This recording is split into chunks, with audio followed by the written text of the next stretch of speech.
Halo, perkenalkan saya Lebda Tias Reki. Di sini kita akan membahas tentang Perang Dingin kelas 12 IPS. Adapun kompetensi dasarnya yaitu mengevaluasi perkembangan dan dampak perang dingin terhadap kehidupan politik dan ekonomi global. Tujuan pembelajarannya mendeskripsikan faktor-faktor penyebab terjadinya perang dingin, yang kedua menjelaskan jalannya perang dingin, yang ketiga menganalisis perkembangan dan dampak perang dingin terhadap kehidupan politik dan ekonomi global. Selanjutnya, petunjuk belajar, pahami materi perang dingin yang dijelaskan. Yang kedua, kemudian kerjakan soal yang telah. Baiklah, kita sampai kepada materi pembahasan. Yang pertama, pengertian perang dingin. Perang dingin atau Cold War adalah masa-masa konflik antara Amerika Serikat dan Uni Soviet dengan sekutu. Mereka masing-masing bergabung ke blok barat dan blok timur. Sejarah perang dingin dimulai pada tahun 1947 dan berakhir pada tahun 1991. Dinamakan perang dingin karena kedua belah pihak tidak pernah terlibat dalam aksi militer. Namun, masing-masing memiliki senjata nuklir yang dapat menyebabkan kehancuran yang sangat besar. Faktor-faktor penyebab perang dingin. Faktor penyebab perang dingin yang pertama, munculnya Amerika sebagai negara adidaya karena memenangkan Perang Dunia Kedua. Pemenang dari Perang Dunia Kedua adalah Amerika Serikat.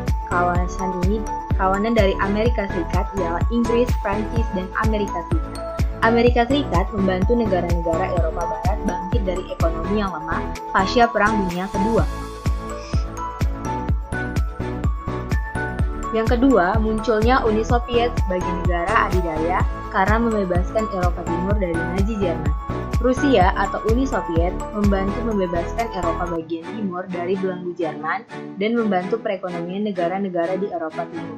Uni Soviet memperluas pengaruhnya dengan mendukung terjadinya perebutan kekuasaan di berbagai negara di Eropa Timur seperti Bulgaria, Albania, Hungaria, Rumania, Polandia, dan Cekoslovakia, sehingga negara-negara tersebut masuk dalam pemerintah komunis Uni Soviet. Yang ketiga, perbedaan ideologi Amerika yaitu demokrasi dan Uni Soviet komunis. Ideologi liberalis kapitalis dimiliki oleh Amerika Serikat, sedangkan Uni Soviet berideologi sosialis komunis. Amerika Serikat dan Uni Soviet berusaha untuk menjadi yang paling unggul. Yang keempat, munculnya negara-negara baru yang merdeka. 5. Keinginan berkuasa. 6. Berdirinya fakta pertahanan dan bantuan ekonomi. Penyebab umum perang dingin. Yang pertama, perebutan hegemoni kepemimpinan dan kekuasaan, berdirinya fakta pertahanan, dan pertentangan ideologi. Yang pembahasan pertama, kita akan membahas tentang perebutan hegemoni kepemimpinan dan kekuasaan. Saat berakhirnya Perang Dunia Kedua, terdapat negara adidaya yang memiliki perbedaan ideologi, sehingga memunculkan perebutan hegemoni di antara kedua belah pihak, sehingga memunculkan persaingan antara blok barat dan blok timur. Amerika Serikat dan negara blok barat ingin menyebarkan paham kapitalisme, liberalisme kepada negara-negara di dunia, khususnya di Eropa Barat, dengan mengirimkan bantuan ekonomi.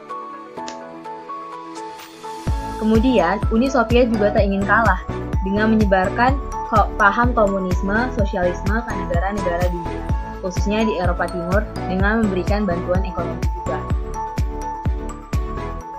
Selanjutnya, tentang berdirinya Partai Fakta Pertahanan. Munculnya dua fakta pertahanan di antara blok barat dan blok timur.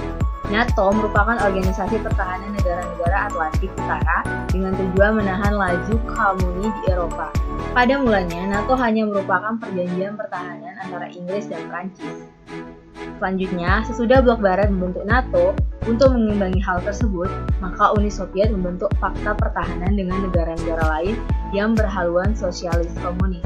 Fakta tersebut bernama Fakta Warsawa yang dibentuk di Warsawa. Pertentangan ideologi, Amerika Serikat dan Uni Soviet memiliki ideologi yang saling bertentangan, yaitu Uni Soviet paham komunisme, sosialisme, dan Amerika Serikat dengan kapitalisme, liberalisme. Penyebab khususnya dari perang dingin itu yaitu ego dari masing-masing pihak.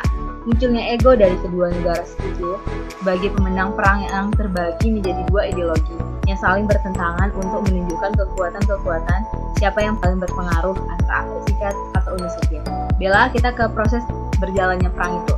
Tahun 1947 sampai 1953 terjadi kudeta komunis di Cekoslovakia pada tanggal 21 Februari 1948. Marshall Plan adalah program ekonomi skala besar pada tahun 1947 sampai 1951 oleh Amerika Serikat yang bertujuan membangun kembali kekuatan ekonomi negara-negara di Eropa setelah Perang Dunia Kedua usai. Kemudian, pada tanggal 12 Maret 1947, Presiden Amerika Harry S. Truman mengeluarkan kebijakan doktrin Truman di mana akan mendukung Yunani dan Turki dengan bantuan ekonomi dan militer untuk mencegah mereka jatuh ke dalam lingkup Soviet.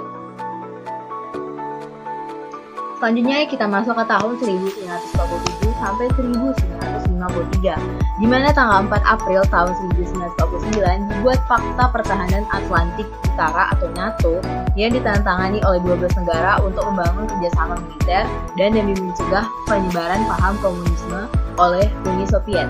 Setelah Perang Dunia Kedua, Perang Saudara Tiongkok antara Partai Komunis Tiongkok dan Partai Nasional Kuomintang berakhir pada 1949 dengan pihak komunis menguasai Tiongkok daratan.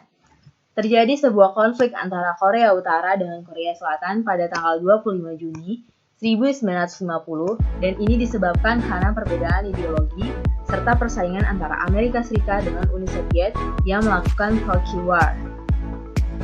Kemudian pada tahun 1953 sampai 1956 terjadi pemberontakan komunis di Kuba. Pemberontakan yang dipimpin oleh Fidel Castro dan Che Guevara ini berhasil menggulingkan rezim Fulgencio Batista. Kemenangan ini membuat Amerika Serikat mengembargo Kuba. Kemudian dibentuklah Fakta Warsawa yang merupakan tandingan dari NATO. Fakta Warsawa ini perjanjian militer antara negara-negara di kawasan Eropa Timur yang berideologi komunis. NATO mulai berekspansi dengan membuat fakta pertahanan di berbagai kawasan, yaitu Seato, Anzus, dan Sento.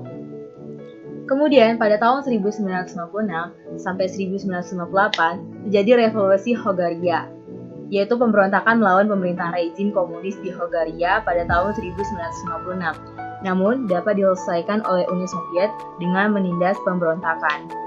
Namun hal ini bertentangan oleh Amerika Serikat sehingga hubungan antara kedua negara ini semakin memanas. Kemudian pada tahun 1958 sampai 1962 terbentuklah tirai bambu. Nama ini adalah nama feudalisme perang dingin untuk menyebutkan batas politik antara negara komunis dengan negara kapitalis dan non-komunisme di Asia Timur, terutama Republik Rakyat Tiongkok. Tahun 1958 sampai 1962 terjadi krisis rudal Kuba. Ini terjadi karena Amerika Serikat radar balistiknya di Italia dan Turki.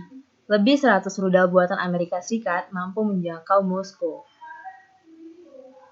1956 hingga 1966 terjadi pelisian internal antara Soviet dengan Cina. Dalam menafsirkan Marxisme, Leninisme, perbedaan ini juga dipengaruhi oleh perbedaan kepentingan antara dua negara perang dingin.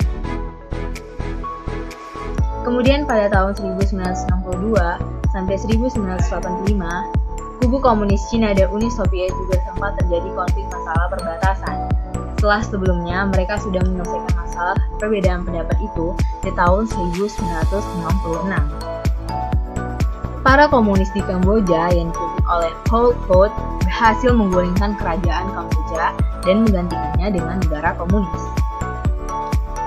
Tahun 1962 sampai 1985, Fakta Warsawa juga sempat melancarkan operasi Danube atau penyerangan ke Czechoslovakia dengan tujuan menghentikan reformasi liberalisasi dan memperkuat kekuasaan Partai Komunis Cekoslovakia. Akhir dari Perang Dingin ini. Nah, Perang Dingin ini diakhiri karena gerakan reformasi Mikhail Gorbachev, 2. Kegagalan ekonomi Rusia, 3. Perang Afghanistan, 4. Konflik di berbagai wilayah, 5. Komunikasi sudah lebih cair dan lancar antara Uni Soviet dan Amerika Serikat. Dampak dari Perang Dingin terhadap politik dan ekonomi global. Dampak Perang Dingin terhadap kehidupan politik global. Dari segi positifnya, Amerika berusaha menjadi negara yang sedang berkembang menjadi negara demokrasi agar hak asasi manusia dapat dijamin. Sedangkan Uni Soviet dengan paham sosialis komunis mendengungkan pembangunan negara dengan rencana 5 tahun. ke depan. Cara tersebut dilakukan dengan diktator bukan liberal. Dalam bidang politik juga dapat dilihat dari pembangunan tembok Berlin dan Jerman sebagai batas antara Jerman Barat dan Jerman Timur. Kemudian dampak Perang Dingin terhadap ekonomi global. Dari segi positif, dengan adanya Perang Dingin maka perekonomian semakin maju.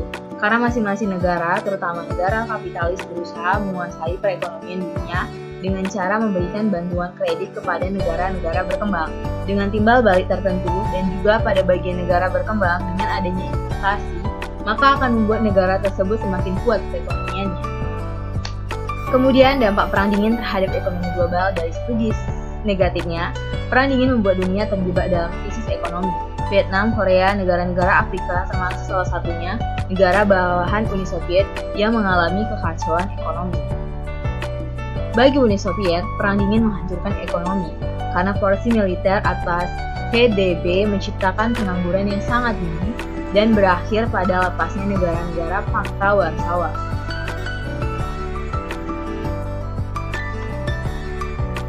Baiklah, kita sampai kepada latihan dan uji kemampuan. Oke, langkah kerjanya yaitu bacalah soal pilihan berganda dengan seksama. 2. Setelah soal muncul, maka akan ada option atau pilihan jawaban yang akan muncul. Jadi silakan milih jawaban yang benar. Jawaban pilihan berganda itu bisa dikerjakan di Word beserta alasan kenapa memilih. Inilah soalnya, selamat mengerjakan.